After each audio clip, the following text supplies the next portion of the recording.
Organisation change हम topic पढ़ने जा रहे थे। कल हमने बात किया था कि ऑर्गेनाइजेशन चेंज क्या होता है। बताइए क्या होता है ऑर्गेनाइजेशन चेंज? ऑर्गेनाइजेशन चेंज क्या होता है? आप भी बताओ। क्या चेंज आना? कोई भी चेंज आना, कैसे चेंज आना?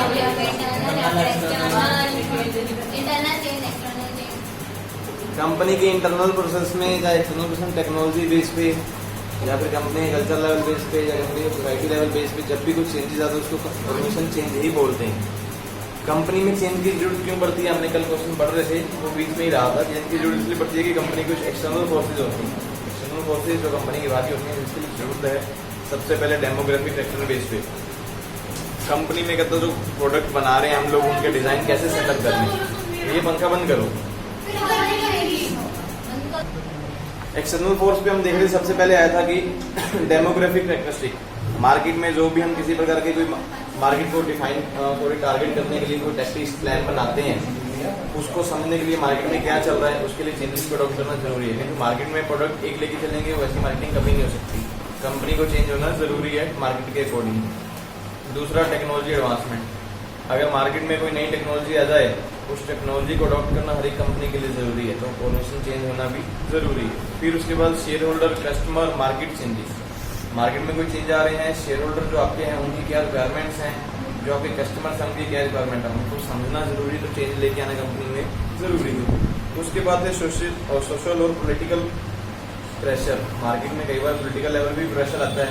गवर्नमेंट्स कुछ नहीं आएंगी तो नए रूल्स एंड रेगुलेशन बनाएंगे तो उनके चेंजेस को अडॉप्ट करना भी कंपनी के लिए जरूरी होता है। तो ऑर्गेनाइजेशन चेंज उस बेस पे भी हो जाता है। फिर आता है इंटरनल फोर्सेज। जो कंपनी के इंटरनल फोर्सेज होती हैं मीन्स कंपनी के अंदर की फोर्सेज, उनके बिहेवियर या डिसीजंस को समझना हो, किस हिसाब से वो डिसीजन ले सकते हैं, उसके लिए भी मार्केटिंग चेंज जरूरी है। सबसे पहले आता है ह्यूमन रिसोर्स प्रॉब्लम और प्रोस्पेक्ट। HR डिपार्टमेंट में क्या क्या प्रॉब्लम्स आती हैं, प्रॉब्लम्स को कैसे सॉल्व किया जा सकता है, उसके लिए ऑर्गेनाइजेशन चेंज होना जरूरी है। हम बोले कि लगातार एक ही सोच के साथ कंपनी को चलाएंगे तो ऐसा कभी हो नहीं सकता। सोर्स अगर प्रॉपर सेटअप करना है, जो भी टेंशन, जो भी प्रेशर, जो कुछ भी आता है उनको दूर करने के लिए ऑर्गेनाइजेशन चेंज होना जरूरी होता है। Management behaviour and decision. Management के बिहेवियर्स जो टाइम के अकॉर्डिंग चलते हैं, लगातार वैसे ही चलेंगे हम कह नहीं सकते। अपने सबॉर्डिनेट के साथ मिलकर चलना या फिर उनकी राय लेना या कुछ नए डिसीजन लेना, उसके लिए भी ऑर्गेनाइजेशन में चेंज होना जरूरी है। जो चेंजेस आते हैं वो किस प्रकार के होते हैं, हम बोलते हैं टाइप्स ऑफ। सबसे पहले आते हैं अडॉप्टिव चेंजेस। अडॉप्टिव चेंजेस वो होते हैं जो लीस्ट कम्प्लेक्स होते हैं, कॉस्टली होते हैं और अनसर्टेन होते हैं, जिसकी कीमत भी ज्यादा लगती है कंपनी को, जिसके बारे में कंपनी ने सोचा भी नहीं होता, उनको अडॉप्ट करना भी जरूरी होता है, उसको हम बोलते हैं अडॉप्टिव चेंजेस। उसके बाद आते हैं इनोवेटिव चेंजेस। टेक्नोलॉजी बेस पे कंपटीशन लेवल में बने रहने के लिए जब कंपनी को कोई चेंजेस को अडॉप्ट करना पड़ता है वो इनोवेटिव चेंजेस होते हैं, मीन्स कुछ नया करना हो मार्केट में उसके। फिर आते हैं radically innovative changes. Radically innovative changes वो होते हैं जिसका high end of the content of complexity. इसको अडॉप्ट करने के लिए काफी टाइम भी चाहिए होता है और सिस्टम को समझने के लिए काफी कॉस्ट भी लगती है, उसको बोलते हैं हम रेडिकली इनोवेटिव चेंजेस। ये लगातार ऐसा नहीं आता कि हम बोलेंगे एक बार में ऐसा। जैसे एग्जांपल मैं बोलूँ कि मार्केट में चेंजेस आए, एकदम से कोरोना आया था तो ये इस टाइम पीरियड को समझने के लिए काफ़ी टाइम लगा, मार्केट को समझने के लिए काफ़ी टाइम लगा, कॉस्ट भी बहुत सारी कंपनी से लगी। बहुत सारी कंपनी जैसे हुई उनके बिजनेस बहुत सारे डाउन भी हुए, तो उन चेंजेस को अडॉप्ट करने में कंपनीज को बहुत ज़्यादा टाइम भी लग गया। हम देखते हैं कि मार्केट स्टेबल आने में लगभग 3 साल 4 साल भी लग गए। बहुत सारी कंपनीज को अपना बिजनेस बिल्कुल छोड़कर भी बैठ गई थी कि अब पता नहीं दोबारा बिजनेस स्टार्ट होगा कि नहीं होगा। इस तरह से चेंजेस भी मार्केट में कभी बार आ जाते हैं। उसके बाद आते हैं what is the plan change. Plan change क्या होते हैं? जो कंपनी ने पहले से सोचा होता है, पहले से कोई डिसीजन लिए हुए हैं कि हमें अपनी कंपनी में काम को इस तरह से चेंज करना है, इस तरह के चेंजेस को हम बोलेंगे प्लान चेंज। गोल क्या होते हैं प्लान चेंज के पीछे? कंपनी ने कुछ गोल सेटअप किए होते हैं, मीन्स कंपनी तक हमें प्रॉफिट बढ़ाना है, अपनी सेल बढ़ानी है, या हमारी जो कॉस्ट है उसको कम करना है, जो हमारे खर्चे बढ़ रहे हैं उनको कम करना है, या कंपनी में जो वेस्टेज हो रहा है उसको कैसे कम करना है। ये सारे जो चेंजेस होते हैं ये प्लान्ड होते हैं। कंपनी ने कुछ ना कुछ डिसीजन इसके बारे में लिए होते हैं। एग्जाम्पल इन्होंने कुछ ली है कि अदर सिचुएशन में दिया है कि group of housekeeping employees who work for small hotel confirm the owner. एक group of housekeeping employees, housekeeping employees समझते हो, जो घरों में काम लोग करते हैं, या फिर हम ऐसे बोल सकते हैं कि जो चौकीदार वगैरह होते हैं, उन लोगों से कहता स्मॉल होटल में काम करवाना है, तो ये प्लान चेंज है। पहले ही हमें पता है कि वो बंदे हम वही फाइंड करेंगे जो लोग ऐसा कुछ काम कर सकते हैं, प्लान है, अभी ऐसे पर्सन लेके आएंगे। अभी बोला जाए अभी 100 बंदों को इकट्ठा बुला लो, उनमें से डिसाइड करेंगे कि किन पर्सन को लेना है, वो अनप्लान होगा ना। 100 पर्सन में किसको डिसाइड करना है, फिक्स ही नहीं। पहले सोच लिए भी हाउस कीपर्स को ही लेके चलना है, तो वो प्लान चेंजेस में आ जाते हैं। उसके बाद आते हैं आपके पास who in organization is responsible for managing change activities. जब भी कोई कंपनी में चेंजेस होते हैं या फिर एक्टिविटीज में चेंजेस आते हैं, हम चीज़ों के लिए कौन पर्सन जो है रिस्पॉन्सिबल होते हैं। सबसे पहले बात की जाती है कि चेंजेस एजेंट 2 प्रकार के होंगे। कभी कंपनी के जो एजेंट होते हैं वही रिस्पॉन्सिबल होते हैं। ये 2 प्रकार के एजेंट होते हैं, internal change agent, external change agent. Internal change agent कौन के होंगे, कंपनी के HR डिपार्टमेंट, कंपनी के मैनेजर्स, कंपनी के सुपरवाइजर्स, कंपनी के executives, chief executive officer, secretary, ये सारे पर्सन रिस्पॉन्सिबल होते हैं कंपनी में चेंजेस आएंगे तो उनको कैसे लागू करवाना, क्योंकि वही पर्सन डिसाइड कर सकते हैं कंपनी का क्या रूल्स होंगे, कंपनी का बिजनेस कैसे चलाना है। एक्सटर्नल फोर्सेज, एक्सटर्नल एजेंट कौन के होंगे, जो कंपनी के एम्प्लॉइज जो मार्केट में काम करते हैं वो डिसाइड करते हैं मार्केट में कैसे चेंजेस आए तो मार्केट को कैसे हमने कम्प्लीट करवाना है। या फिर कंपनी के सेल्स एग्जीक्यूटिव जो होंगे या कंपनी के शेयर होल्डर जो होंगे, वो सारे एजेंट्स जो कंपनी की प्रॉब्लम्स को समझते हैं, मार्केट में क्या क्या प्रॉब्लम्स आ रहे हैं, वही मार्केट के चेंज को जो है अडॉप्ट करवा भी सकते हैं। उसके बाद आता है मॉडल ऑफ चेंज। कुछ मॉडल्स इन्होंने बताए हैं चेंज के, जो मार्केट में चेंजेस आते हैं वो किस प्रकार के आते हैं। सबसे पहला जो मॉडल आपके पास है वो है कोट-लेविन मॉडल। कोट-लेविन मॉडल जो है कहता दिखाता है, कहता मान लो कोई भी चीज़ मार्केट में चेंजेस आए हैं तो उसको कैसे अडॉप्ट करना है। सबसे कहता अनफ्रीजिंग लेवल में चलो। अनफ्रीजिंग लेवल का मतलब होता है कि आप अपनी कंपनी में मोटिवेशन लेवल को क्रिएट करो। मैं एग्जांपल बोल दूँ भी, जब कंप्यूटर टाइम आया था लोग हाथों से काम करते थे, या फिर मशीनी युग आया था लोग हाथों से काम करते थे। उस टाइम पे सब लोगों को जैसा कि अगर मशीन्स आ गई, 10 बंदों का काम एक मशीन कर रही है तो हमारा काम क्या होगा, हमने तो कंपनी निकाल दी जाएगा। लेकिन कंपनी ने स्पेशल बोला था कि हम लोग किसी भी पर्सन को लीव करने वाले नहीं है, सब लोगों को कंपनी में साथ लेके चलेंगे। तो वो कंडीशन कहता है कोर्ट लेवल जो 11 पर्सन बोलता है कि पहले आप मार्केट में कंपनी में अनफ्रीजिंग सिस्टम लेके आओ। अनफ्रीजिंग मीन्स सब लोगों में मोटिवेशन लेवल को क्रिएट करो। मोटिवेशन लेवल को क्रिएट करोगे, उनको बताओ कि आपका कोई नुकसान होने वाला नहीं है। अगर मशीन्स में आएंगे तो जिन लोगों को मशीन्स पे काम पे रखना है उनको मशीन्स पे भी रखेंगे, जिनको बाकी पर्सन उनको कहीं और सेटअप करेंगे। कुछ ना कुछ सबके लिए वो काम सेटअप करो। उसके बाद कहता चेंज लेके आओ। ऐसा नहीं है कि मार्केट में कुछ चेंजेस आया फटाफट उस चेंजेस को अडॉप्ट कर लो और अपना काम रोक के बैठ जाओ, ऐसा कभी नहीं होना चाहिए। पहले उस सिचुएशन को समझो, सब लोगों को उसकी इन्फॉर्मेशन दो, मोटिवेशन लेवल क्रिएट करो, फिर उस चेंज को अपनी कंपनी में लेके आओ। चेंज का मतलब जो आपका काम चेंजेस वाला है उसको मार्केट में लागू कर दो, फिर लास्ट में जाके रीफ्रीजिंग। जैसे जैसे लोग समझना स्टार्ट करेंगे उनको जॉब्स के ऊपर पक्के करते चले जाओ। रीफ्रीजिंग आज के टाइम में बैंकों में चले जाओ, बहुत सारे ऐसे पर्सन मिलेंगे जो ओल्ड एज हैं, कंप्यूटर चलाते हैं, बैंक का काम अच्छी तरह करते हैं। वही पर्सन थे जो पहले टाइम में बोलते थे कि हमें तो सिर्फ हाथ से ही काम करना है, हाथ बिल्कुल सही चलता है, बुक्स बनाना हमें सही लगता है। हम लोग भी देखते हैं बहुत सारी कंपनी में अकाउंट्स का काम होता था, पहले बुक्स बनती थी, बुक्स के लिए स्टोर खुला होता है, स्पेशली कंपनी में बुक्स के लिए रूम बना होता है। कोई पुरानी बुक निकालनी हो, बंदे स्पेशल रखे होते थे 1-2 पर्सन। आज के टाइम में क्या है, वो जो पर्सन बोलते थे आज हम खुद बैठ के कंप्यूटर चलाते हैं। तो 11 कोड मॉडल यही बोलता है कि जब कोई चेंजेस आएगा पहले उनको मोटिवेट करो, फिर उस चेंजेस को लेके आओ, फिर दबा के रिफ्रेश कर दो। जो आपने जो कुछ चेंजेस किए थे उन चेंजेस को सब लोगों को अडॉप्ट करवा दो। इसको प्रोसेस को बोलते हैं फ्रीजिंग प्रोसेस। दूसरा जो आपके पास मॉडल आया है वो है system model of change. System model of change का मतलब है कभी भी कोई चेंज आए, चाहे वो कोई मैटर नहीं करता, लार्ज में चेंज आ रहा है चाहे स्मॉल में चेंज आ रहा है, आपको कहता अपने थ्रू आउट चलना चाहिए, थ्रू आउट का मतलब अपनी सोच के अकॉर्डिंग चलना चाहिए।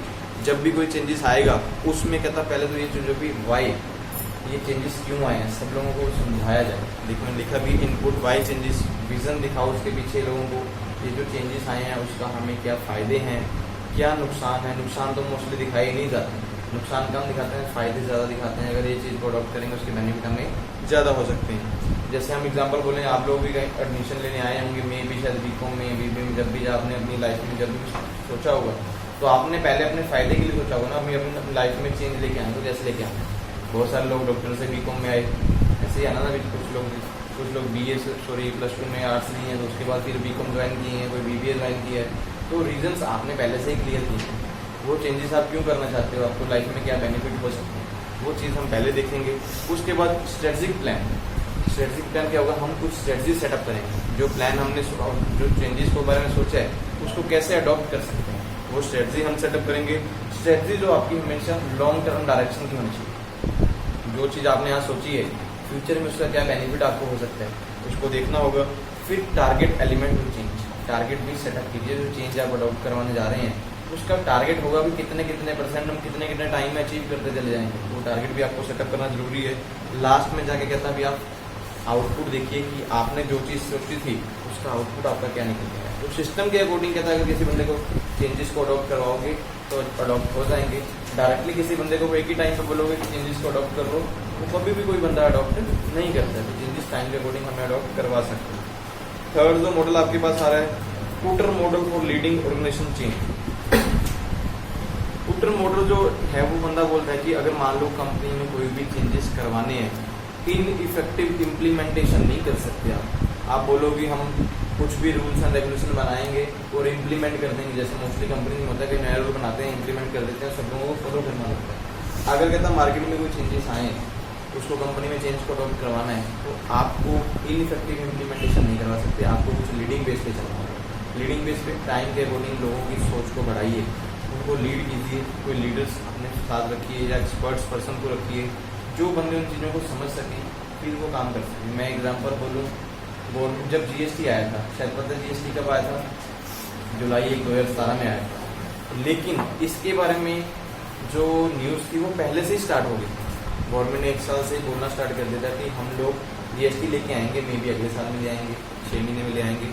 फिक्स नहीं था कि कब लेके आएंगे, लेकिन गवर्नमेंट डिसाइड कर लेता कि जीएसटी आना है, आप लोग उसके लिए सोच बना लो। फिर भी लोगों ने इग्नोर करके चला कि क्या होगा कैसे होगा। तो उस टाइम पे लीडिंग चेंज ही हुआ।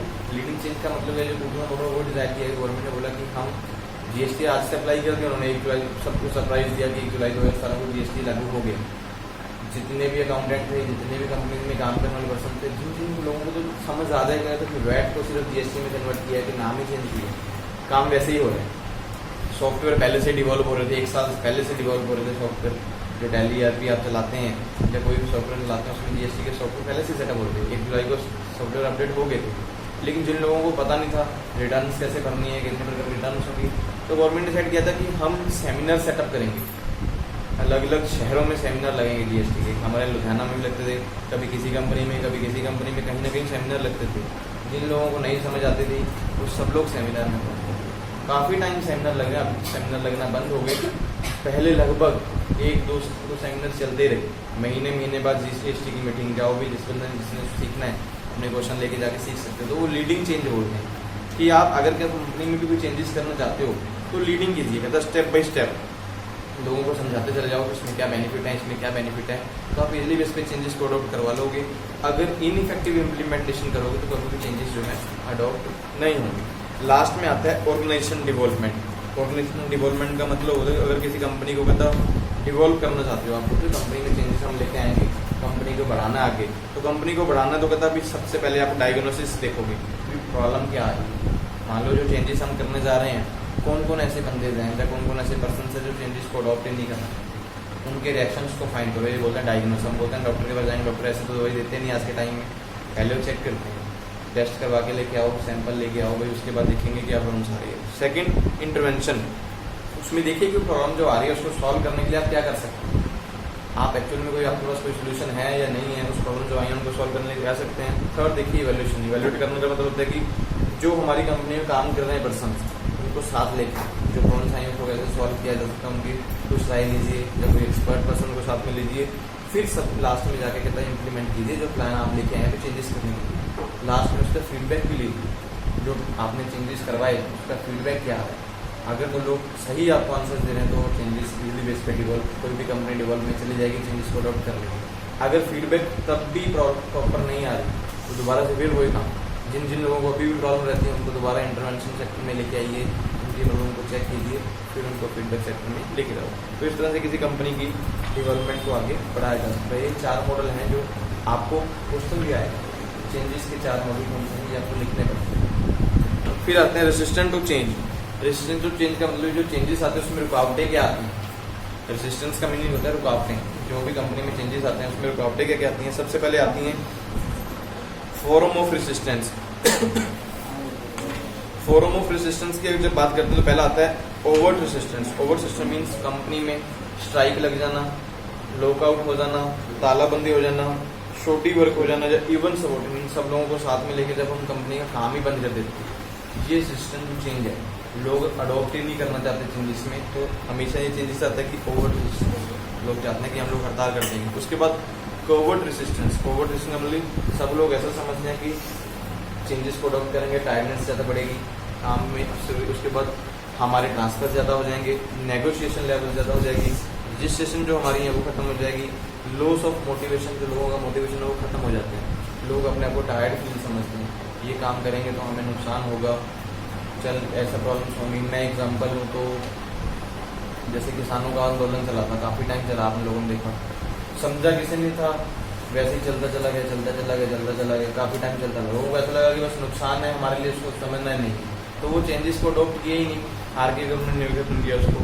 फिर उसके बाद पैसिव रेसिस्टेंस। पैसिव रेसिस्टेंस का मतलब होता है कि जब लोगों को ऐसा लगता है कि जो कुछ भी हमें बोला जा रहा है इसमें कमिटमेंट लेवल नहीं है, जो कमिटमेंट में फेल होगा, जो कुछ भी चेंजेस लेके आ रहे हैं, उसको हम पैसिव रेसिस्टेंस भी होते हैं। लोग ऐसे समझते हैं कि जो लोग आप कमिटमेंट करोगे वो कमिटमेंट हमारे लिए बिल्कुल सही नहीं है, अभी कमिटमेंट आप ऐसे कुछ भी कर दो। उसके बाद why do people resist to change. क्यों लोग चाहते हैं, अभी रोकते हैं, अभी कोई चेंजेस आएगा तो क्यों सोचते हैं। सबसे पहले इंडिविजुअल बेस पे देखते हैं क्यों सोचते हैं। इंडिविजुअल बेस पे ऐसा होता है कि डिस्ट्रप्टिव हैबिट्स, बहुत लोगों की ऐसी हैबिट्स होते हैं कि वो प्रोग्राम रिस्पॉन्स को करते नहीं। मैं एग्जाम्पल हूँ, जैसे एग्जाम्पल क्लास में बहुत लोग ऐसे मिल जाएंगे आप लोगों को, जिसको रिस्पॉन्स करना ही नहीं, जब कुछ सोच लो कुछ नहीं बताना नहीं है, या फिर अपनी बातें करते चले जाना है। ये पहले से ही सोचा होता है कि बस उन्होंने डिस्ट्रप्शन बेस पे हमें, लेकिन जब कुछ नया आएगा हम डिस्टर्बेंस पहले ही क्रिएट करेंगे।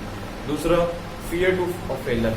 वो लोगों को ऐसा डर लगा रहता है कि हम फेल हो जाएंगे। मैं बोलूँगी स्टडी कर लो भाई, बीकॉम ऐसा कुछ नहीं है, हम लोग पढ़ाएंगे, आप लोग थोड़ा टाइम पढ़ो, पास हो जाओगे, लेकिन वो डर रहता है कि एक्चुअल नहीं भाई, हम लोग फेल ही होंगे, पास होने का कोई चांसेस नहीं है।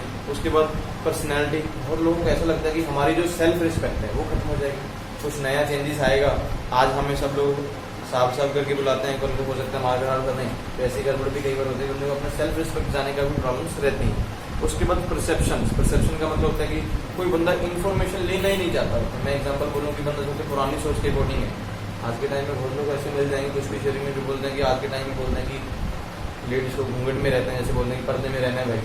बहुत एरिया में आपको मिल जाएंगे, शायद हरियाणा में साइड में मिलता है मोस्टली, अभी बाकी एरिया में शायद हो चाहे ना हो, कुछ एरिया ऐसे हैं बोलते हैं घूंघट में ही रहना है, वो सोच चेंज ही नहीं करनी, उसी दिशा में चलते चले जाना है। ये भी चेंजेस ना आने के डॉक्टर होते हैं। उसके बाद सिक्योरिटी। कुछ लोगों को ऐसा लगता है कि जब कुछ भी चेंजेस आएगा तो उनका जो सेफ्टी लेवल है, जिस बेस पे वो आगे चल रहे हैं, वो प्रॉब्लम्स आ जाएंगे। मैं एग्जांपल पॉलिटिकल चेंज बोलूँ, पॉलिटिशियन में क्या था, काफ़ी पार्टीज को ऐसा लगता था कि हम जो कुछ बोलें वैसा ही होगा, नई गवर्नमेंट कोई आएगी नहीं, अगर बाई द वे नई गवर्नमेंट आ गई तो हमारे सब कुछ चेंजेस हो जाएंगे। बहुत सारी पार्टीज ने रुकावटें भी करती हैं भी नई गवर्नमेंट ना आए। आपने शायद पंजाब में जैसे देखा ही है कि अकाली दल और कांग्रेस पहले चलते रहते थे, तो उनको ये होता था कि हम ही राजी हैं, अगर दूसरी पार्टी आगे नुकसान हो जाएगा तो आपस में भी कुछ ना कुछ करते रहते थे। तो सब लोगों को अपना फियर रहता है उस चीज़ में भी, अगर जो हमारी सेफ्टी है वो डाउन हो जाएगी। अभी क्या हो रहा है, जब नई गवर्नमेंट आई है तो जो पुराने मंत्री हैं उनको उठा के जेल में डाल रहे हैं वो लोग, तो सेफ्टी का डर भी सब लोगों को रहता है कि ये सेफ्टी भी हमारी चली जाएगी। उसके बाद आते हैं ऑर्गेनाइजेशन रेजिस्टेंस। जरूरी नहीं कि सिर्फ इंडिविजुअल पर्सन ही रोकते हैं चेंजेस को, कंपनी भी रोकती है चेंजेस को। क्या रीजन है, सबसे पहले स्ट्रक्चरल क्राइटेरिया। जो कंपनी ने स्ट्रक्चर सेटअप किया हुआ है प्रोडक्शन के लिए, पैकिंग के लिए, एचआर के लिए, जब कोई चेंजेस आएगा उसमें चेंजेस करने ही पड़ेंगे। हो सकता है नई मशीन लेके आनी पड़े, नए एक्सपर्ट पर्सन की जरूरत पड़े, पोस्ट कंपनी की बढ़ जाती है। Limited focus to change. कुछ कंपनीज ऐसी होती हैं कि फोकस ही नहीं करती, होता है कि चेंज करने की जरूरत ही नहीं है, हम उसी हिसाब से चल लेंगे, तो कभी कोई प्रॉब्लम्स आती हैं। Group interior. कई बार कहता है, कई बार बिहेवियर जो लोगों का होते हैं, जब ग्रुप की नॉर्म्स होती हैं वो ऐसी होती हैं वो चाहते ही नहीं है। मान लो कंपनी में एक कमेटी बनाई हुई है, कमेटी में सभी डिपार्टमेंट के सब मेंबर्स को ऐड किया हुआ है और सब लोगों ने पहले से ही बोला हुआ है कुछ भी चेंजेस आ जाए हम लोग अडॉप्ट नहीं करेंगे, हमारा काम बिल्कुल इंटरप्ट हो जाएगा, तो कंपनी में चेंजेस नहीं आ पाते हैं। Threat to expert person. जो कंपनी में एक्सपर्ट पर्सन होते हैं उनको भी थ्रेट लगा रहता है कि जो काम हम कर सकते हैं, अगर मान लो कल मशीनें वगैरह आ गई या कुछ भी आ गई तो हमारा एक्सपर्ट लेवल खत्म हो जाएगा। तो ये थ्रेट भी कई बार कंपनी में चेंजेस आने के लिए रोक सकते हैं। Overcoming resistant to change. अगर जो मार्केट में चेंजेस आते हैं जिसमें रुकावटें आ रही हैं, अगर इनको कहता दूर करना तो कैसे कर सकते हैं, आप वो क्वेश्चन कुछ भी पूछ सकते हैं। रेसिस्टेंट टू चेंज क्या होता है, क्यों लोग इसमें कहता रोकते हैं, या फिर जो रोकते हैं उनको कैसे दूर किया जा सकता है। इसको कैसे दूर करने में सबसे पहला पॉइंट है कम्युनिकेशन। अगर प्रॉपर कम्युनिकेशन सबके साथ की जाए, जो चेंजेस आए हैं उसके प्रति सब लोगों को इंटरव्यू रखे जाएँ या फिर पब्लिक कम्युनिकेशन की जाए, सब लोगों के साथ बातचीत की जाए, तो कहता चेंजेस को इजीली बेस पे अडॉप्ट करवाया जा सकता है। पार्टिसिपेशन, सब लोगों को चांस दिया जाए, मौका दिया जाए कि आप आइए चेंजेस में कुछ ऐड करके देखिए, अगर आपको लगता है कि नुकसान है उसके लिए हम प्रॉब्लम्स आपकी सॉल्व करेंगे, तो भी एक काम हो सकता है। बिल्डिंग सपोर्ट एंड कमिटमेंट, हमेशा कोशिश कीजिए कि सब लोगों के लिए सपोर्ट में रेडी रहें, कमिटमेंट लेवल आपका खत्म ना हो, जो चीज़ आप बोल रहे हैं वो करके भी दिखाएं। जैसे फिल्म बोलते हैं जो मैं बोलता हूँ करता ही हूँ, तो वैसा भी होना चाहिए कि आप जो बोल रहे हैं वो करते भी हों। तो वैसा लेवल भी मार्केट में अगर ऐसा हो तो चेंजेस हो सकते हैं। ये कैसा होगा भी काउंसलिंग बेस पे हो सकता है, काउंसलिंग कीजिए या फिर न्यू स्किल की ट्रेनिंग दीजिए, वैसा हो सकता है। उसके बाद डिवॉल्व पॉजिटिव रिलेशनशिप, जब भी कोई मार्केट में चेंजेस आएंगे तो आपका रिलेशनशिप जो बने वो पॉजिटिव होना चाहिए। कोई ऐसे टाइम ना हो भी बंदे को प्रॉब्लम हो और आप भाग जाएँ, ऐसे कभी ना हो। जब भी उसको जरूरत पड़े आप उसके साथ ऑलवेज रेडी खड़ी हो। इम्प्लीमेंटिंग चेंजेस फेयरली, हमेशा जो चेंजेस को इम्प्लीमेंट करने जा रहे हैं वो फेयरली बेस पे हो, किसी के साथ कोई भेदभाव ना हो, किसी बंदे को पीछे छोड़ दिए किसी को आगे ले जाए, ऐसा नहीं होना चाहिए। Selecting people who accept change, हमेशा उन लोगों को एक्सेप्ट कीजिए जो चेंजेस को अडॉप्ट करते चले जा रहे हैं। वो जब आपके साथ जुड़ते चले जाएंगे, बाकी सब पर्सन भी आपको देखते हुए आपके साथ जुड़ते चले जाएंगे। ये है आपके पास चेंजेस के अप्रोच। उसके बाद आपको एक एक्सरसाइज दी हुई है, कुछ क्वेश्चन दिए हैं, उसमें उन्होंने क्वेश्चन पूछे हैं कि completely agree, neither agree, no disagree, completely agree. तो ये क्वेश्चन जो आपके पास एक्सरसाइज दी है, इस क्वेश्चन को जब आप पढ़ोगे तो उसमें आपको एग्री, डिसएग्री या फिर कम्प्लीटली डिसएग्री ये आपको उसमें पुट करना है। ये क्वेश्चन आप घर लोग पढ़ के इसको सॉल्व करके देख लें। किसी का कोई टॉपिक हो, इस टॉपिक में लगता हो भी ना मुझे पता लगा हो चेंजेस में, तो उसके बारे में हम बात कर सकते हैं, नहीं तो अगला टॉपिक स्टार्ट करें। अगला टॉपिक आपके पास जो है वो है कॉन्फ्लिक्ट मैनेजमेंट। कॉन्फ्लिक्ट समझते हैं क्या होता है? हाँ जी, क्या होता है कॉन्फ्लिक्ट? कॉन्फ्लिक्ट क्या होता है? Disagreement, opposition, struggle between two और मोर इंडिविजुअल और ग्रुप्स। जब किसी ग्रुप में किसी प्रकार की डिसएग्रीमेंट आ जाती है या फिर दो या दो से पर्सन में एग्रीमेंट डिसएग्रीमेंट आ जाती है, कई बार आपस में झगड़ भी पड़ते हैं वो पर्सन, उसको बोलते हैं कॉन्फ्लिक्ट। कंपनी में कहता भी कॉन्फ्लिक्ट ऑलवेज डेली लाइफ में मोस्टली चलते रहते हैं। डिसएग्रीमेंट, ऑपोजिशंस, उसके बाद स्ट्रगल बिटवीन टू और मोर पीपल और ग्रुप्स। किसी ग्रुप में झगड़ा हो जाए या फिर किसी प्रकार का डिसएग्रीमेंट आ जाए, इस सभी चीज़ों को हम कॉन्फ्लिक्ट बोलते हैं। कंपनी में मोस्टली ऐसे कॉन्फ्लिक्ट डेली बेस पे कुछ ना कुछ चलते रहते हैं, तो उन चीज़ों को सॉल्व करने के लिए कंपनी में कॉन्फ्लिक्ट मैनेजमेंट का होना भी ज़रूरी है। अगर किसी कंपनी में कॉन्फ्लिक्ट को मैनेज नहीं किया जाए तो कंपनी कभी भी अपने प्रॉफिट को आगे नहीं बढ़ा सकती। क्योंकि मोस्टली आप लोग देखेंगे जब भी कंपनी में कोई झगड़ा होता है तो कंपनी में जो मैनेजर्स होते हैं उसको सॉल्व करवाने के लिए देखिए, ये नहीं होता कि वो झगड़ा आपका पुलिस स्टेशन तक ले जाएं, भी वहाँ जाइए पुलिस में सॉल्व करवाने की कोशिश करते हैं। यही सेम आपने स्कूल लेवल में भी देखा होगा, कई बार स्टूडेंट आपस में लड़ लेते हैं, तो लड़ने के बाद हाल क्या होता था, या तो पहले टीचर के पास जाओ, टीचर से सोल्यूशन नहीं होता तो वो लास्ट में प्रिंसिपल के पास भेजता था। प्रिंसिपल क्या बोलता था, अपने घर वालों को ले आओ बस सॉल्व करवा देंगे। वही यही काम पुलिस करती है, लड़ लो, एक दूसरे को मार लो, बाद में हमारे पास आ जाओ, अपने अपने बंदे ले आओ, अपने बंदे ले आओ, हम बिठा के सॉल्व करवा देंगे। तो ये कॉन्फ्लिक्ट मैनेजमेंट का लाइफ में कंपनी लेवल में होना ज़रूरी है। अगर ये चीज़ नहीं होगी तो उसमें क्या प्रॉब्लम्स क्रिएट होंगी कि आप लोगों का टाइम वेस्टेज होगा, जो आपकी स्ट्रेंथ है वो कम होती चली जाएगी, आपकी कॉस्ट बढ़ती चली जाएगी। मैं एग्जांपल आपकी डेली लाइफ पे ले रहा हूँ, कोई केस हो गया, पुलिस में आपने कंप्लेंट लेके चले गए तो क्या होगा, अगर घर बैठ के सॉल्व कर लेंगे कोई दिक्कत नहीं है। पुलिस में पहुंचे, पैसे दोगे, टाइम लगेगा, हो सकता है एक आधे को डंडे भी पड़ जाएं, हो सकता है पुलिस वाला अंदर लेटा के पटे भी चढ़ा दें आपके, तो कुछ भी हो सकता है भाई, ये प्रॉब्लम्स भी हो सकते हैं। तो कॉन्फ्लिक्ट मैनेजमेंट होना जरूरी है। अगर मैनेजमेंट नहीं होगी तो सभी कंपनीज, जब हम ऑर्गेनाइजेशन की बात करते हैं तो अपने जो गोल अचीवमेंट लेवल है उससे वो पीछे रह जाते हैं।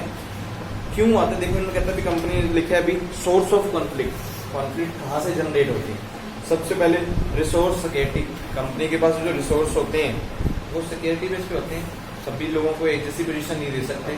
मैं बोलूँ कंपनी बोले सब लोगों को मैनेजर बना दें, ऐसा तो नहीं है।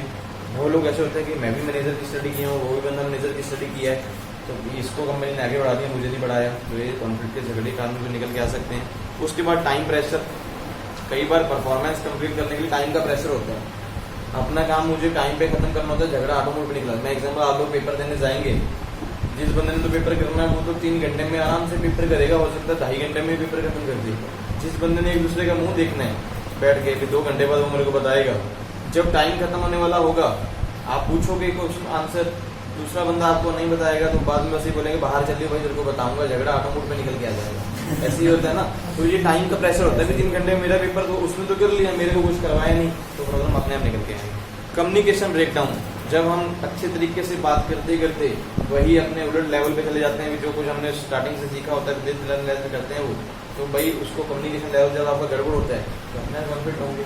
आपको आगे आपको जी बुला रहा है तो आप भी जी बोलोगे तो मैं भी चलेगा। आप लोग स्माइल कर रहे हो, सामने वाला स्माइल कर रहे हो, चलेगा। आप लोग आंखें दिखा रहे हो, सामने वाला स्माइल करेगा, ऐसा नहीं हो सकता। आप लोगों को भी आंखें दिखाएगा तो कम्युनिकेशन लेवल गड़बड़ हो सकती है वहाँ पर भी।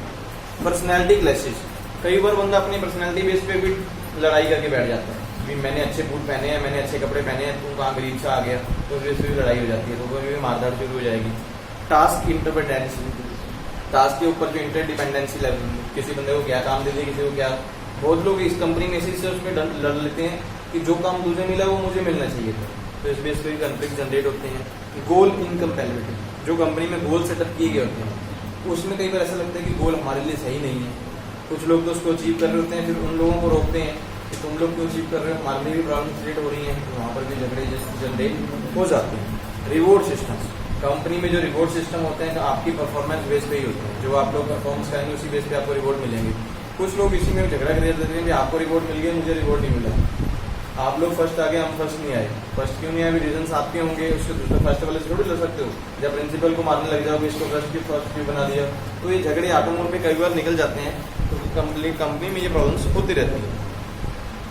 फिर आते हैं पर्सपेक्टिव ऑफ कॉन्फ्लिक्ट, जो झगड़े आते हैं ये किस सिचुएशन बेस पे आते हैं। पर्सपेक्टिव का 2 सिचुएशन होती हैं, 2 बेस पे झगड़े निकल के आते हैं। सबसे पहले फंक्शनल कॉन्फ्लिक्ट या फिर डिसफंक्शनल कॉन्फ्लिक्ट। फंक्शनल कॉन्फ्लिक्ट क्या होंगे, जब कंपनी में कोई काम चल रहा है, काम के बीच में कोई झगड़े आते हैं, मीन्स कंपनी को लगता है कि हमने कोई लोगों को काम दे रखा है, काम में जिम्मेवारी में कोई बंदा फेल हो रहा है, उस बेस पे जो मैं एग्जाम्पल बोलूँ, एक काम को कंप्लीट करने के लिए 50 बंदे बैठे हैं, 50 बंदे में सबकी अलग अलग ड्यूटी है। 3 बंदे एक काम कर रहे हैं, 4 बंदे एक काम कर रहे हैं, 5 बंदे एक काम कर रहे हैं। जो 3 बंदे काम कर रहे हैं, अगर 2 सही कर रहे हैं, एक सही नहीं कर रहा, तो झगड़ा ऑटोमोड पे क्रिएट हो जाता है। तेरी वजह से हमें ऊपर प्रेशर पड़ रहा है, ये फंक्शन कॉन्फ्लिक्ट है। मैं एग्जाम समझ लो ना, मान लो कोई, मैं एग्जाम्पल इसकी बताता हूँ, जैसे बल्लभ बंधन है, इसमें एक वायर डलती है, कपड़े की इसकी तारें होती हैं 4, उसमें वायर डलती है, वो 2 या 3 लोग बैठ के डालते हैं। मैंने कंपनी में देखा है तो बता रहा हूँ, वो 3 लोग डालते हैं, सबका लाइन होता है, एक पर्सन उठाता है, एक लैंप लाइन ऐसे चलती है, एक पर्सन वायर डालता रख देता है, उसके पीछे 2 लैंप छोड़ देता है, आगे 2 पर्सन करेंगे, फिर वो एक उठाता है, छोड़ता है, 2 लैंप छोड़ता है, वो आगे 2 पर्सन करेंगे। अगर तो आगे वाले 2 पर्सन सही करते रहेंगे ठीक है, बीच वाला पर्सन बार बार गड़बड़ करेगा तो उठा के ऊपर रखता रहेगा, अभी मेरा काम रहेगा, मैं बाद में करूँगा। वो बर्डन किसके ऊपर रहता है, वही पहले वाले 2 पर्सन से ऊपर। तो वो फंक्शनल कॉन्फ्लिक्ट होता है कि तेरी वजह से ऊपर जो सामान इकट्ठा हो गया वो टाइम पे कंप्लीट करना था, वो हमें भी कंप्लीट करना पड़ा, वो झगड़ा क्रिएट ऑटोमोड पे हो जाता है। कि जब बंदा अपनी जिम्मेवारी से भागता है काम में, तो फंक्शनल कॉन्फ्लिक्ट ऑटोमोड पे जनरेट हो जाते हैं। एक होते हैं डिसफंक्शनल कॉन्फ्लिक्ट। डिसफंक्शनल कॉन्फ्लिक्ट का मतलब होता है कि जब किसी भी बेस पे, मान लो काम के प्रति नहीं, कोई हम बोले बिहेवियर बेस पे, हेल्दी कंडीशन बेस पे, या फिर कंपनी में कोई ऐसी पोजीशन भी हमें लगा कि हमें ये स्टेटस नहीं मिला, पर्सनैलिटी बेस पे बोल सकते हैं, या स्टेटस प्रो बेस पे बोल सकते हैं, कि ऐसे कोई झगड़े जब मार्केट में कंपनी में आते हैं, उसको हम बोलेंगे डिसफंक्शनल कॉन्फ्लिक्ट। लोग बोलते हैं कि हमारी इच्छाएं ये हैं, लेकिन वो एक्चुअली में उनको मिलते नहीं।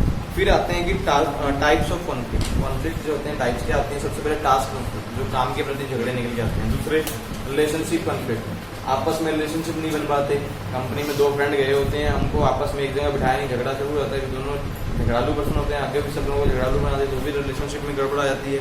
प्रोसेस कॉन्फ्लिक्ट, प्रोसेस का मतलब होता है कि कैसे काम खत्म करवाने हैं, एक्चुअल में टाइम पे वो काम खत्म होते नहीं है, तो वो भी कॉन्फ्लिक्ट जनरेट हो जाते हैं। फिर आते हैं लोकी ऑफ कॉन्फ्लिक्ट। लोकी का मतलब सब्जी नहीं होती कोई भी, लोकी जो हम बोलते हैं सब्जी वाले कॉन्फ्लिक्ट, ऐसा नहीं है।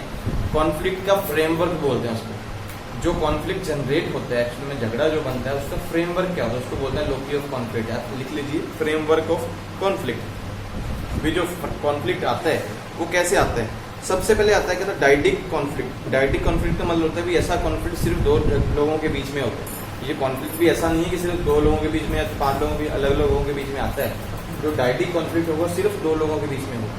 दो लोगों के बीच में ऐसे ही होगा, बैठे बैठे कुछ भी गड़बड़ होगी तो बस उसने कुछ बोल दिया मैं भी कुछ बोलूंगा। जैसे कई बार वो लड़की का झगड़ा किसी के साथ हो जाता है तो वो डायरेक्टली कॉन्फ्लिक्ट ही होता है, वो देखो अभी भी चल रहा है। उसके बाद अभी intra group conflict. Intra group conflict क्या होता है कि जब आपके ग्रुप में या फिर टीम में कॉन्फ्लिक्ट आता है। मैं एग्जाम्पल क्रिकेट टीम है, 11 पर्सन हैं, वो आपस में एक की वजह से झगड़ा क्रिएट हो गया। अभी पीछे इंडिया का मैच हुआ था, अभी अर्शदीप ने कैच छोड़ दिया था तो वो झगड़ा हो गया था। अभी सब लोग अर्शदीप को बोल रहे थे कि तूने कैच छोड़ा, उसकी वजह से कैच हम मैच हार गए।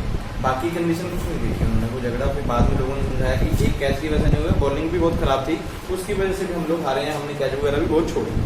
फिर आते हैं inter group conflict. Inter group conflict का मतलब क्या होता है, जब आप में जो ग्रुप में पर्सन है उसकी वजह से क्रिएट होती है। कई बार एक से ज़्यादा ग्रुप हो जाते हैं।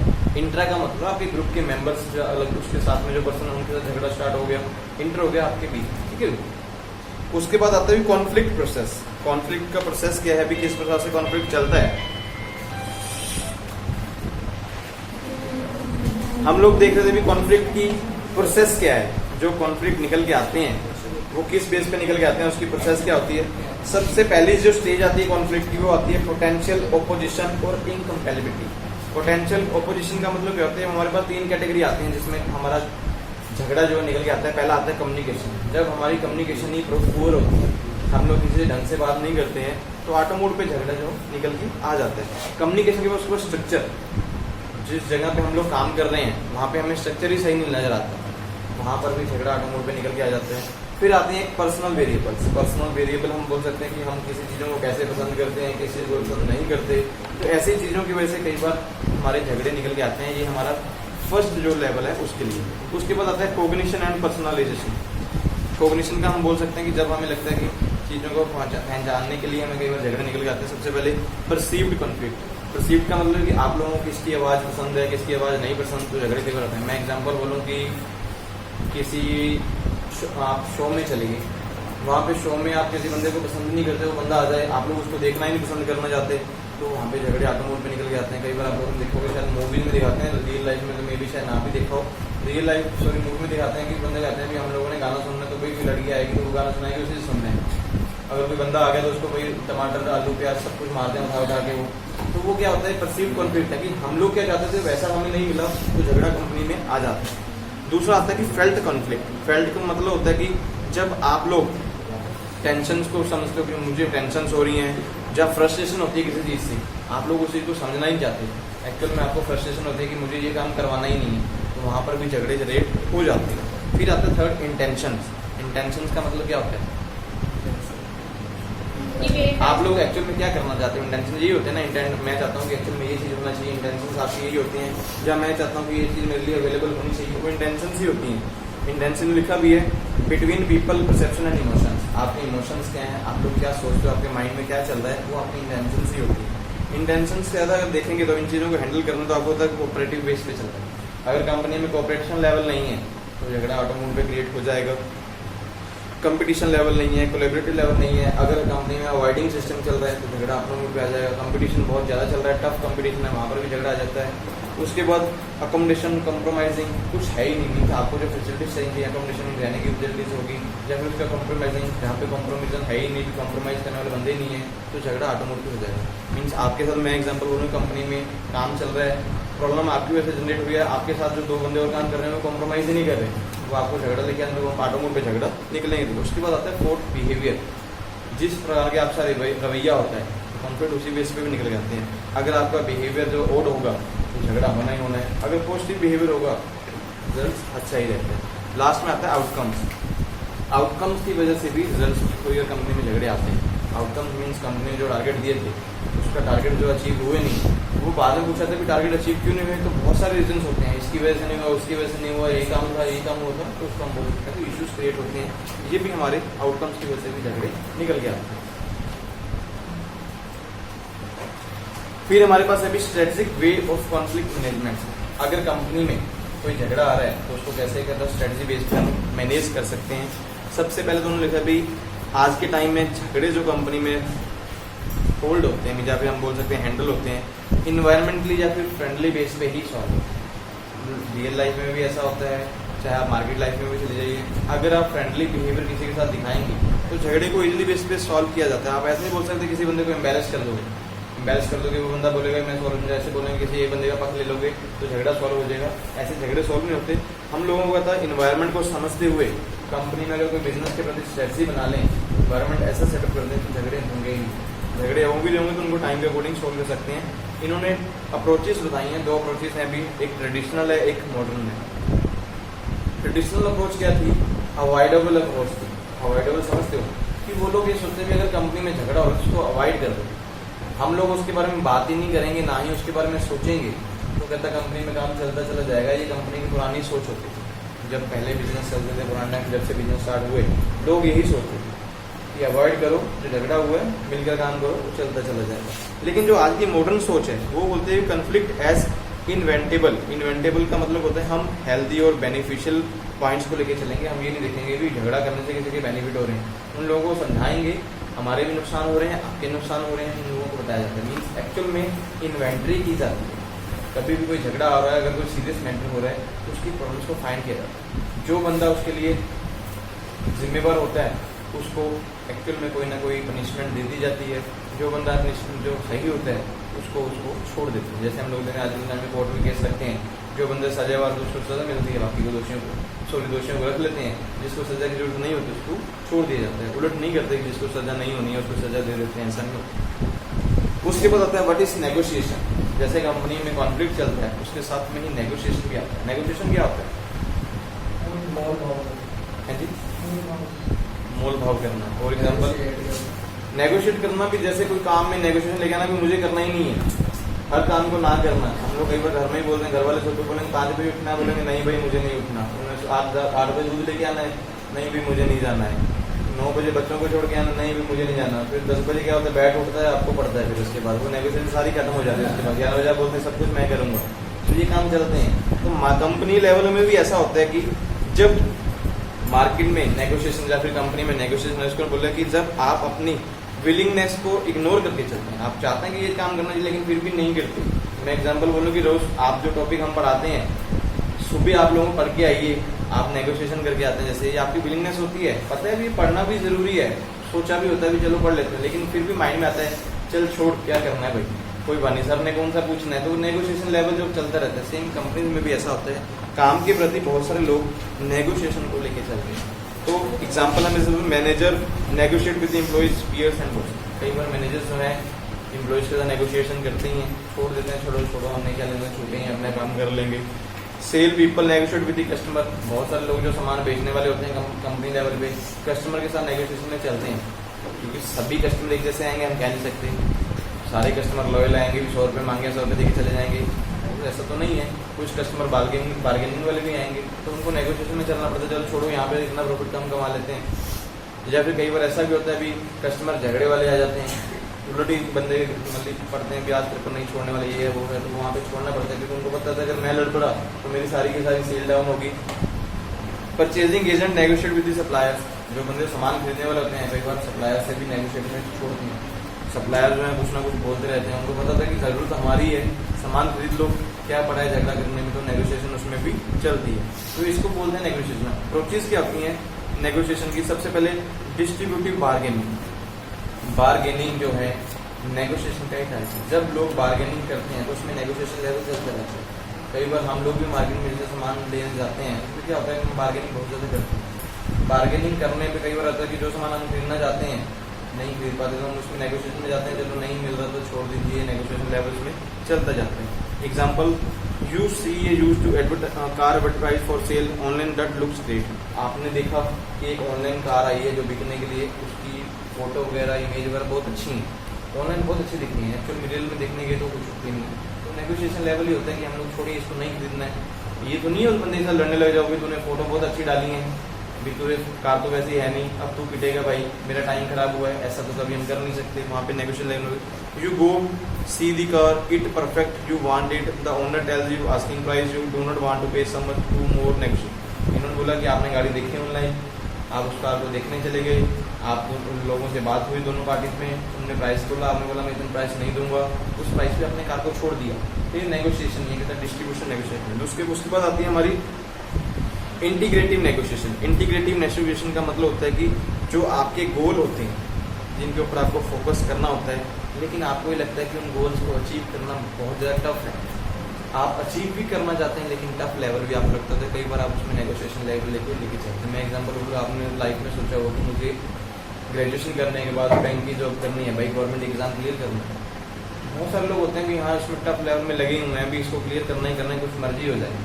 बहुत सारे लोग क्या होते हैं कि अभी बहुत टाइम पड़े, 3 में साल हैं, भाई चल 1 साल वेस्ट करते हैं, 2 साल में करेंगे, फिर चल 2 साल छोड़ दे भी 1 साल में करेंगे। कई बार तो ऐसा होता है बीकॉम पहले कर लें भाई, उसके बाद ही सोचेंगे गवर्नमेंट एग्जाम के लिए। फिर क्या होता है, उसमें नेगोशिएशन चलती रहती है ना, बहुत चीज़ों को इग्नोर करते हैं। तो इसको हम इंटीग्रेटिव नेगोशिएशन बोलते हैं कि जो हमने चीज़ें सोची होती हैं, टारगेट होता है, उसको टारगेट में जब हम नेगोशिएशन लेके आते हैं। प्रोसेस क्या है नेगोशिएशन का? There are the step in negotiation process. सबसे पहले प्रिपरेशन एंड प्लानिंग। अगर नेगोशिएशन स्टेप्स आपके पास हैं तो पहले प्रिपरेशन कीजिए, प्लानिंग कीजिए भी इसको कैसे दूर किया जा सकता है। दूसरा, डिफाइन द ग्राउंड रूल्स। आपको ग्राउंड रूल्स पता होना चाहिए भी जो हम नेगोशिएशन कर रहे हैं, अगर इसको करेंगे तो कितना हमें नुकसान हो सकता है। तो पहले अपने गोल सेटअप कर लीजिए, सेकंड करने का मतलब यही है। Third, clarification and justification. जब भी कोई आपको नेगोशिएशन आए तो उसको क्लैरिफाई जो करिए इसका बेनिफिट मुझे क्या होगा, नुकसान क्या होगा। अगर आपको लगता है कि बेनिफिट ज़्यादा है तो जस्टिफाइड भी कीजिए, एक्चुअल में फ़ायदा है या नहीं है। कुछ लोग नेगोशिएशन करने पर बोलते हैं मेरे का फ़ायदा है, क्या फ़ायदा है उसको जरूर देख लीजिए। Fourth, bargaining and problem solving. कोशिश ऑलवेज कीजिए कि बार्गेनिंग कीजिए, प्रॉब्लम को सॉल्व करें। ये ना हो कि प्रॉब्लम को और बढ़ाएं। बहुत लोग होते हैं नेगोशिएट करते चले जाएंगे, वो टाइम वैसे ही निकल। मैंने एग्जाम्पल होगा 1 साल सोच लिया, 2 साल सोच लिया, 3 साल सोच लिया, तीसरे साल में जाके पढ़ूंगा। तो तीसरे साल जब पढ़ने का टाइम आता है तो वो नहीं पढ़ पाते हैं। मैं एग्जाम्पल हूँ, पहले सेमेस्टर में आपके नंबर आए 50%, आप बोलो मैं दूसरे सेमेस्टर में 60 कर लूँगा, दूसरे में सिर्फ 52 रह जाते हैं, तीसरे में बोलोगे मैं 65 कर लूँगा। वो जब आपने पहले से दूसरे में बढ़ाया ही नहीं तो आप तीसरे सेमेस्टर में जाके चौथे या 6वें सेमेस्टर में कैसे बढ़ा लोगे? आप ये तो नहीं 50 से सीधा 100 पे ले जाओगे, तो भी नहीं आएगा। वो नेगोशिएशन लेवल उतना डाउन होगा। आज 50 आ रहे हैं तो अगले में उससे कम आने के चांसेस ज़्यादा होंगे, ज़्यादा बढ़ने के चांसेस कम होंगे। फिफ्थ होगा क्लोजर एंड इम्प्लीमेंटेशन। जब आप नेगोशिएशन लेवल को समझ लोगे, प्रॉब्लम को समझ लोगे, क्या प्रॉब्लम आ रही है, उसको क्लोज कीजिए तो अपनी लाइफ में आगे इम्प्लीमेंट कीजिए, तो आपकी जो नेगोशिएशन लेवल है वो खत्म हो जाएगा। आप अपने प्लान्स जो हैं उनको इजीली इस पर अचीव कर पाएंगे। ये था आपका नेगोशिएशन और कॉन्फ्लिक्ट का टॉपिक। अगर किसी का कोई क्वेश्चन है तो पूछ सकते हो। लास्ट हमारा एक टॉपिक आएगा स्ट्रेस मैनेजमेंट। चलिए नेक्स्ट टॉपिक के बारे में बात करते हैं, स्ट्रेस मैनेजमेंट। स्ट्रेस समझते हैं क्या होता है? स्ट्रेस क्या होता है? स्ट्रेस होता है टेंशन या फिर दबाव। जब आपके मानसिक रूप से कोई टेंशन हो जाती है, दबाव हो जाता है, उसको हम स्ट्रेस बोलते हैं। कंपनीज में भी ये स्ट्रेस मैनेजमेंट चलती है। वैसे सबसे पहले एग्जांपल बोलने की स्ट्रेस, इन्होंने बोला कि स्ट्रेस क्या है, हमने पहले समझ लिया कि स्ट्रेस टेंशन जो कभी भी आ सकती है। ऐसा नहीं है कि रियल लाइफ में कभी नहीं आती। कभी भी कोई आपको काम करने के लिए बोला जाए टाइम पे, इस टाइम पे करना है, वो हमारे मोस्टली टाइम दिमाग में रहता है कि स्ट्रेस रहता है कि ये टाइम पे काम कंप्लीट करना है। एग्जांपल बहुत इन्होंने अच्छी आगे ली है कि आप कहते हैं एक बार सोचें आंसर देने आपको येस और नो। मैं अपना बोलूँगी गवर्नमेंट का एग्जाम देने जाना है, वो स्ट्रेस ही होता है ना कि उसमें क्वेश्चन के 4 तो आएंगे। भाई एग्जाम्पल हम बोलते हैं कि ऑप्शन आते हैं क्वेश्चन के, जैसे कौन बैंक रोडरी ले लो, तो 4 ऑप्शन में क्या सिलेक्ट करेंगे? भाई स्ट्रेस होता है, वो क्वेश्चन सही होगा या नहीं होगा, वो स्ट्रेस रहता ही रहता है जब तक वो पेपर खत्म नहीं हो जाता। आप 3 घंटे का पेपर देने जाओगे, आपके माइंड पे स्ट्रेस होगा। जब तक एग्जाम स्टार्ट होगा नहीं तब तक स्ट्रेस रहेगा। मान लो आपका पेपर 2 बजे स्टार्ट होना है, कम से कम 2:25 तक आपके माइंड पे स्ट्रेस रहेगा। क्यों रहेगा? क्या क्वेश्चन आएंगे, क्या करूंगा, बुक पहले उससे पहले पढ़ते रहेंगे, वो स्ट्रेस ही रहेगा। कुछ लोग तो बुक साथ में लेके जाएंगे, फटाफट पूरा साल नहीं पढ़े होंगे वहाँ पे, लैतरी करेंगे, ऐसा पढ़ेंगे भी बस आज पेपर अच्छे तरह से करके आएंगे, वो स्ट्रेस रहता है। जब जाके पेपर देख लेंगे भी क्या क्या क्वेश्चन आए, क्या हम ये करने वाले हैं, तब स्ट्रेस रिमूव होगा भी एक्चुअल में जो मैंने पढ़ा था वो मेरे करने लायक आ गया भाई। अगर वो क्वेश्चन नहीं आते जो आपने पढ़े थे या जिसकी पर्चियां आप लेके आए हुए हैं, स्ट्रेस और बढ़ जाता है अभी ये स्ट्रेस तो ऐसा गड़बड़ हो गया, अभी आज करूंगा तो क्या करूंगा।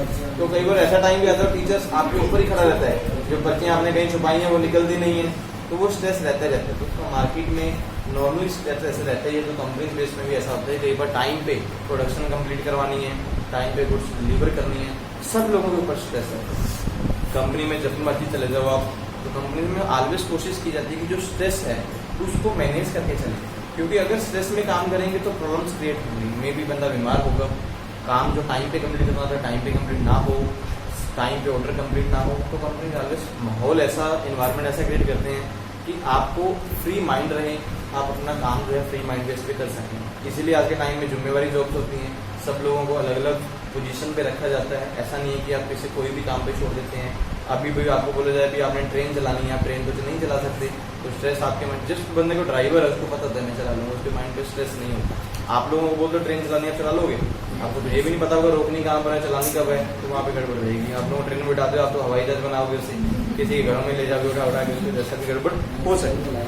तो इन्होंने एक केस स्टडी बताई है, भी कहता है केस स्टडी बताया भी, कहता है कि कोई फैमिली बेस से बताया कि एक फैमिली बेस में बोला था कि उसकी वाइफ बोलती है कि शाम को बच्चे को 5:30 बजे आपने ट्यूशन से पिक करना है। वाइफ कहीं जाती है, हस्बैंड के पूरे दिन जो उसका मतलब घर वाला होता है उसके पूरे दिन माइंड में रहता है काम में भी कि भाई मुझे 4:30 बजे या फिर 4:50 पे कम से कम निकलना है क्योंकि मुझे बच्चे को उठाना है। वो पूरा दिन उसके माइंड पर स्ट्रेस रहता है। जब आपको कोई जिम्मेवारी मिल जाती है तब स्ट्रेस ऑटोमेटिक पे चलते आप 4:50 सोचते रहते हैं और जब एट ए टाइम आता है आप भूल जाते हैं भी मुझे ये काम करना होता है। स्ट्रेस की ये सबसे बड़ी कमी है। जब जो काम आपको बोला जाएगा कि ये काम आपने करना है, आप लोग उसके सोचते रहेंगे, जब वो टाइम आएगा काम करने के लिए तो स्ट्रेस की वजह से वो माइंड से स्किप ही कर जाते हैं, क्योंकि वो टाइम जब खत्म होता है स्ट्रेस का अपने आप खत्म हो जाता है, फिर वो काम भी कंप्लीट नहीं होता और आपका नुकसान भी ज़्यादा होता है। अभी उसमें एग्जाम्पल उन्होंने बताया कि भाई बच्चे को लेके आना 5:30 बजे, मतलब 4:30 बजे मैं निकल जाऊँगा, 4:58 पे निकल जाऊँगा, एक्चुअल में वो निकलता ही नहीं,